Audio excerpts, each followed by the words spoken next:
అన్న ఇలా స్టంట్ మ్యాన్గా ఎన్టీఆర్ ఆయనకి చేయడం, ఒక రకంగా చెప్పంటే ఆయనకి డూప్గా చేయడం మీకు ఎలా అనిపించింది? అండ్ ఫస్ట్ ఆపర్చునిటీ మీకు ఎలా వచ్చింది?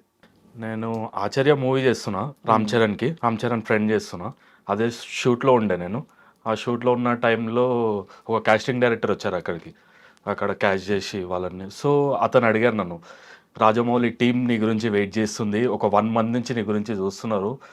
అన్నా నీకు ఇంట్రెస్ట్ ఉందా?" అంటే, "ఎందుకు లేదు, ఆబ్వియస్లీ నేను చేస్తా" అని చెప్పి ఇమ్మీడియేట్‌గా వెళ్ళాను నేను.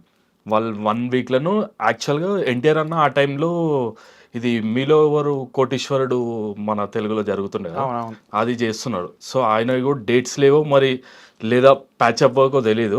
నేను రామ్ చరణ్ తోటి చేయాలి మళ్ళీ same thing. Okay. So, Ram Charan తోటి షూట్ ఉండే ట్రిపుల్ ఆర్‌లో మనకు కాల్ చేశారు ఇమ్మీడియేట్‌గా వచ్చేసేయి. ఒక రోజు ముందే చెప్పారు నాకు ఇట్లా. హ్మ్. సరే అని వెళ్ళాం మనం. వినయ్ అన్న అని చెప్పి ఉండే ఛత్రపతికి రాజమౌళి గారితో వర్క్ చేస్తారు.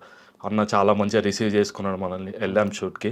చాలా బాగా అయింది. కొమరం భీముడు స్ సాంగ్ అవుతుంది. Okay. So, they wanted my hands and all back shots. Okay. ఆ!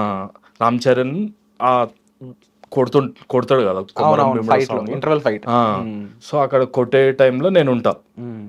మనోని ప్లేస్‌లో నేనుంటా. ఓకే. బ్యాక్ షాట్స్ అన్నీ కూడా. బ్యాక్ షాట్స్ ఉంటాయి. హ్మ్. సో, అట్లా అయింది. షార్ట్స్ అయినాయి మంచిగా. రామ్ చరణ్ గూడా ఎట్లా అంటే నేను ఆశ్చర్య చేశా.